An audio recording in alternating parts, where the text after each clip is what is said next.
Salut à tous, bienvenue sur cette nouvelle vidéo.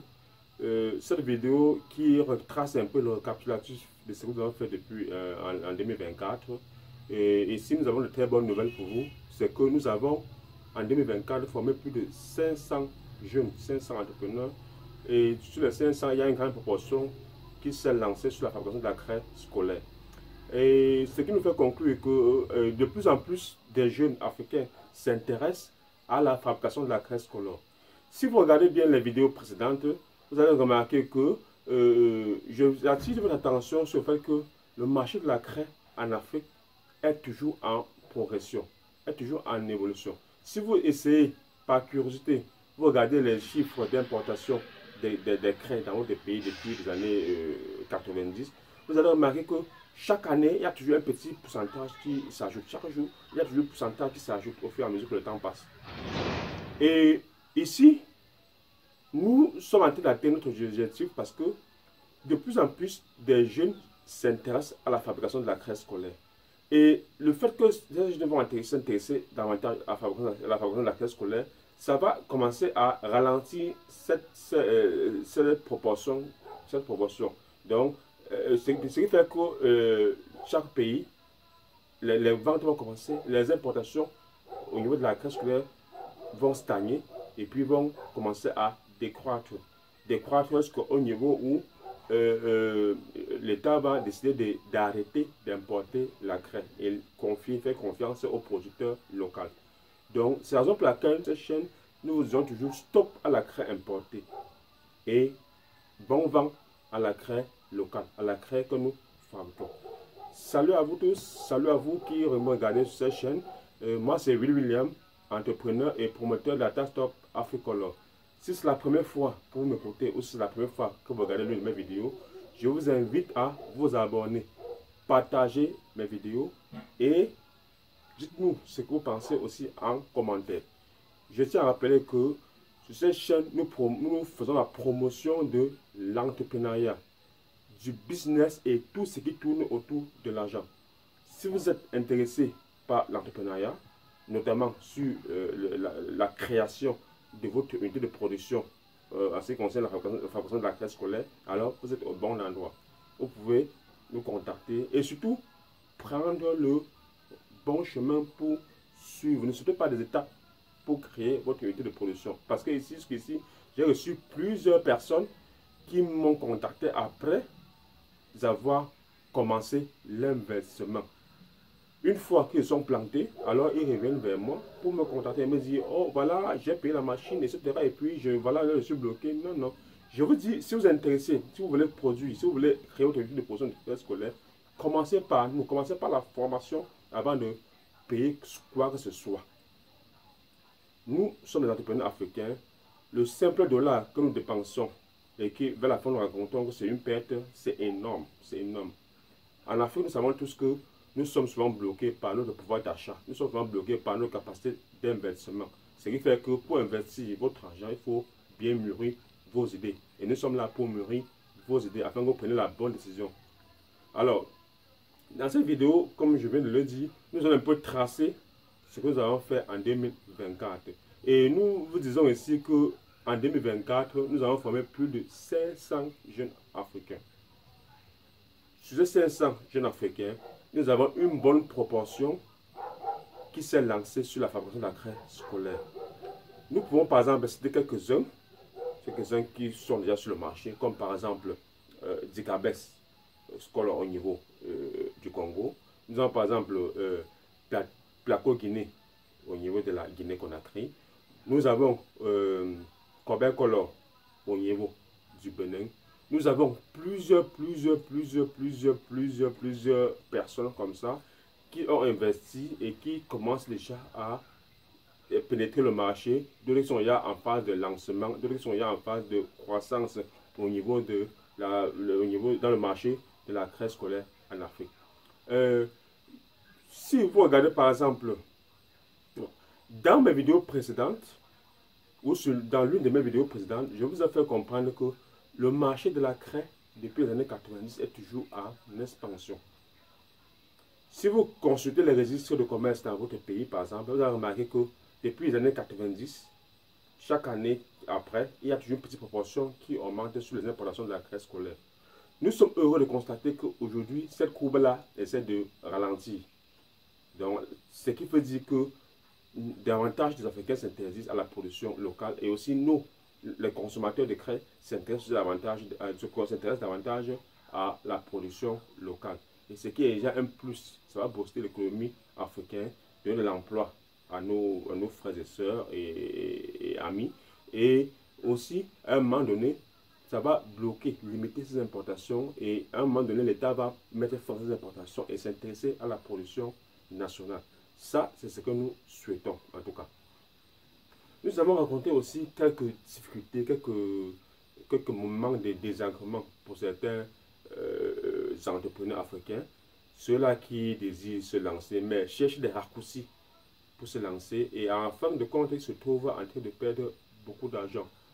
Nous avons par exemple été contactés par un monsieur au niveau de la RDC qui a investi au niveau de la fabrication des craies scolaires. Il a payé la machine et pas la petite machine, la plus grande que vous voyez en image. Et à la fin, je ne sais pas quelles sont les propensions, quelles sont les compositions qu'il a pu obtenir. Il nous a contacté après pour nous faire part de son souci. Et ici, quand c'est comme ça, ça devient difficile d'aider ce monsieur, sauf si il peut accepter de tout abandonner sur cela et recommencer un nouvel investissement. C'est la raison pour laquelle je dis toujours à tous ceux qui veulent investir dans le domaine de la fabrication de la craie scolaire de commencer par la formation. Parce que ce monsieur en question, lui, il a payé une machine, n'est-ce pas, qui ne produit pas les craies dont le marché africain, dont le marché congolais demande, premièrement. Deuxièmement, sur le marché congolais, il s'est rendu compte que les craies qui sont vendus là-bas, n'est-ce pas, sont bien différents. En tout cas, les craies qui sont appréciées sur le marché congolais sont bien différents des craies que sa machine produit. Voilà ces deux différents facteurs qui l'ont vraiment cloué, qui l'ont cloué vraiment au sol. Une fois qu'il nous a contactés, nous lui avons dit la vérité. Quelles sont les caractéristiques? D'abord, premièrement, la machine d'abord, elle n'est pas bonne. Premièrement, même elle a dépensé beaucoup de dollars. Parce que je rappelle que ce type de machine sur le marché chinois, puisque c'est un modèle chinois, coûte autour de 4000 dollars. Vous comprenez, coûte autour de 4000 dollars. Donc, nous avons dit la vérité. D'abord, la machine, elle n'est pas la bonne. Il a payé la machine qui est utilisée plutôt en Chine. La machine utilisée en Chine est bien différente de la machine qui est utilisée chez nous en Afrique. Il tient à rappeler que quand vous regardez parfois les machines, vous dites que c'est la même chose. Oui, souvent sur les vidéos, sur les photos, vous regardez, vous dites que c'est la même chose. Mais pourtant, il y a des différences. Il y a des différences. Alors, ici, si ce monsieur veut vraiment s'en sortir, alors il va abandonner la machine et payer une autre machine. Je recommande pour ceux qui veulent se lancer dans la fabrication de la craie scolaire, l'essentiel n'est pas de commencer grand, de payer une très grande machine pour commencer à produire. Non. Nous, entrepreneurs africains, nous sommes parfois limités au niveau des études de marché. Parce que l'étude de marché coûte énormément cher chez nous les Africains. Ça coûte cher. Étant donné que nous n'avons pas assez d'argent pour investir. Le peu que nous avons investi, nous devons bien gérer. Nous recommandons pour ceux qui veulent se lancer, de payer d'abord une petite machine. Donc une machine qui sera tout payée entre 250 et peut-être 1100 ou 1200 dollars. Voilà la machine que nous recommandons de 250 dollars et 1100 ou 1200 dollars. Vous payez cette petite machine. Une fois que vous avez la machine, surtout la bonne, c'est très important. Une fois que vous avez la machine, vous payez, n'est-ce pas, la matière première. Bon, la matière première déjà avec 20 dollars, vous pouvez déjà commencer. Vous pouvez payer les différents composants et commencer la production et vendre. Vous comprenez? Au fur et à mesure que vous payez, vous allez vendre et vous faire vos propres analyses de votre environnement.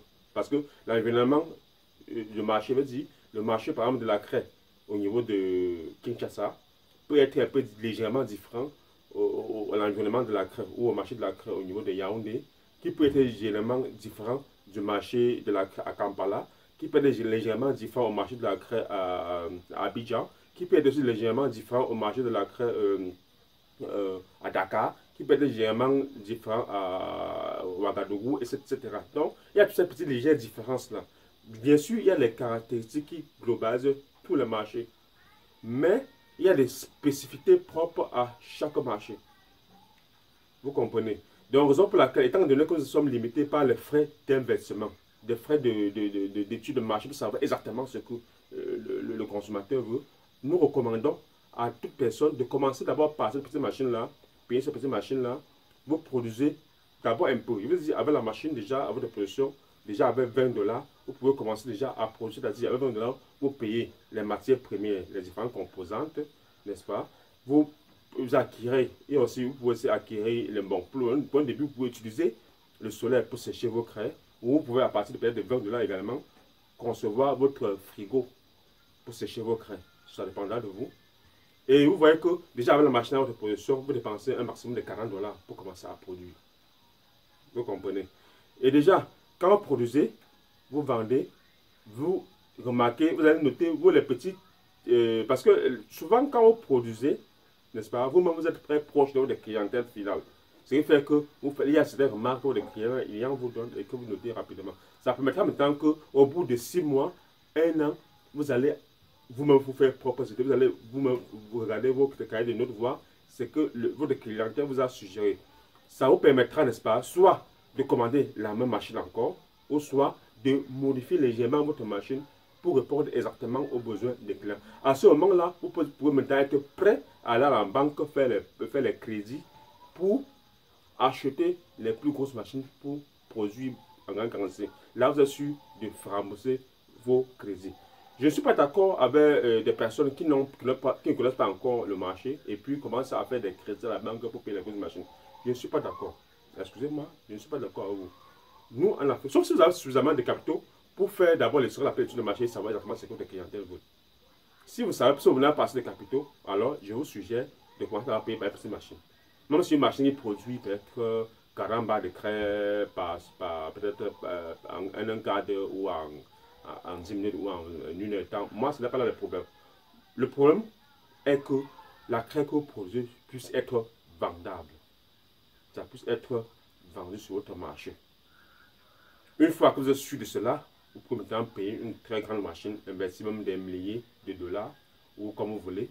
Là, vous serez au moins sûr, n'est-ce pas, que vous pouvez contacter un prêt et être capable de rembourser ce prêt à la banque. Donc, ici, j'interpelle tous ceux qui veulent se lancer dans la fabrication de la craie scolaire de ne plus gaspiller votre argent en payant la machine à l'aveugle, par exemple, parce que la machine constitue plus de 90% de votre investissement si vous voulez vous lancer dans un métier. J'ai bien dit cela dans les vidéos précédentes. La machine à elle seule constitue plus de 90% de votre investissement. Donc, avant de payer la machine, il faut être sûr que la machine que vous payez est la bonne. C'est pour ça que dans notre programme de formation, nous avons beaucoup insisté. Nous avons intitulé notre formation Tout savoir sur la fabrication de la craie scolaire. Tout savoir sur la fabrication de la craie scolaire. Dans cette formation, nous avons divisé cela en modules. Vous avez le premier module qui parle des moules et des machines. Donc, c'est une grande partie qui parle des moules et des machines. Nous insistons sur cela pour que, avant de vous aventurer, que vous sachiez là où vous partez. Il n'y a pas d'à peu près quand on va investir. Il faut être sûr de ce que vous voulez faire. Donc, nous parlons d'abord des machines et des moules. Nous détaillons tout ce qu'il y a à savoir sur les machines et les moules. Les moules indiennes, les moules européennes, les moules chinois, les machines européennes, les machines chinoises et certaines nouvelles marques de machines qui sont disponibles sur le marché actuellement. Et quelle est la qualité du produit fini que chaque différente machine sort? Parce qu'il faut noter que souvent les machines, parfois aussi la qualité de la craie dépend aussi de la qualité de la machine utilisée. Alors nous vous montrons comment, quel type de machine pour quel type de craie. Vous comprenez? Après ce module qui parle de la fabrication des différentes machines, alors nous entamons sur les différents intrants à la fabrication de la craie scolaire. Vous allez remarquer qu'en fonction de la machine que vous utilisez, parfois la matière première qui va avec cette machine est légèrement différente par rapport à d'autres. Vous allez voir par exemple qu'avec par exemple un moule par exemple, la matière première qui va avec le moule est souvent différente avec la matière première qui va avec les grandes machines européennes, par exemple. Vous comprenez? Donc, nous allons étudier, voir ici là, quels sont les différents composants. Quand vous prenez une barre d'écran à la main, quelles sont les différentes matières qui rentrent dedans pour obtenir une barre d'écran. Et parfois, un peu plus tard, un peu plus loin sur cette partie, nous allons voir que pour cette machine X, il faut ajuster les composants comme ceci pour obtenir une barre d'écran qui sera capable de sortir sur tout type de support. Nous allons voir que plutôt sur l'autre machine, au lieu de faire la même composition, on peut légèrement modifier pour avoir une barre d'écran qui va être sur le support. Vous comprenez que parfois, le type de machine utilisée peut varier, peut donner notre composant à mixer pour obtenir une bonne barre d'écran. Donc, nous allons voir tous les intrants. Il y aura les intrants qui sont obligatoires. Il y aura d'autres ajouts, donc qui sont non obligatoires. C'est-à-dire, certaines personnes mettent pour se différencier des autres. Donc, ça peut renforcer la beauté, la qualité visuelle, etc. Donc, tout dépend. Nous allons voir aussi d'autres outils qu'on peut aussi utiliser pour fabriquer notre craie. Alors, sur la partie suivante, c'est-à-dire le module 3, nous allons voir les différents types de craies. Les différents types de craies. Il faut noter que dans l'ensemble que vous trouvez aux Amériques, que vous trouvez en Afrique, que vous trouvez en Europe, en Asie, en Océanie, partout où vous trouvez, il y a deux types de craies. Il y a ce qu'on appelle la craie légère et ce qu'on appelle la craie lourde. Nous allons vous expliquer dans la formation que vous êtes la craie légère, que vous êtes la craie lourde. Et il y a un troisième type que nous avons inséré par nos soins, qui est un peu un petit mixage des deux, c'est-à-dire la craie légère et la craie lourde. Nous allons faire un petit mixage des deux pour obtenir ce que nous avons appelé la craie mix, c'est-à-dire ça comporte une petite partie de la craie légère et une petite partie de la craie lourde. Donc, cela permet d'obtenir ce qu'on appelle la craie mix. Donc, ici, dans la troisième partie, nous apprenons à fabriquer chaque type, c'est-à-dire au niveau de la craie légère, nous dit, parce qu'il faut qu'on note que la fabrication de la craie légère elle est plus facile et plus rapide.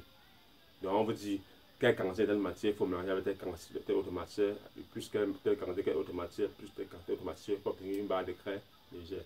Et maintenant, au niveau de la craie lourde, nous avons dit telle quantité de matière, il faut mélanger avec telle quantité de matière, plus telle quantité de matière pour obtenir une barre de craie lourde. Maintenant, au niveau de la craie mixte, nous avons dit ce qu'il faut faire avec la craie légère, comment on prend la craie mixte pour obtenir ce qu'on appelle la craie mixte. Ici, la craie mixte et la craie légère, leur coût de production est relativement bas par rapport au niveau de la craie lourde.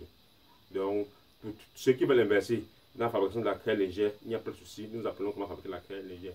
Pour ceux qui veulent investir dans la fabrication de la craie lourde, nous apprenons comment faire pour fabriquer la craie lourde. Pour ceux qui veulent fabriquer la craie mixte, il n'y a pas de souci, nous apprenons comment fabriquer la craie mixte. Voilà en quoi consiste le module 3 de notre formation. Après la fabrication, n'est-ce pas? Après la fabrication de la craie, il faut sécher la craie. Nous allons voir les techniques de séchage de la craie au soleil. Alors, la technique de séchage de la craie au soleil a ses avantages. L'avantage est qu'elle est moins chère parce que le soleil est gratuit. Mais cependant, elle présente aussi beaucoup d'inconvénients. Beaucoup d'inconvénients qui se ressentent sur la qualité du produit fini. Et bon, pour certains, il y a certains marchés qui ne sont pas très exigeants, il ne faut pas trop attention à cela. Là, il faut utiliser le soleil pour sécher. Mais il y a certains marchés qui sont un peu plus exigeants. Là, nous recommandons d'utiliser un séchoir. Les séchoirs, on en retrouve un peu de partout, dans les brocantes et dans les grands magasins, où on peut commander ça directement en Chine, pour ceux qui font les importations de la Chine. Ou nous pouvons aussi utiliser une méthode très moins chère, qui consiste à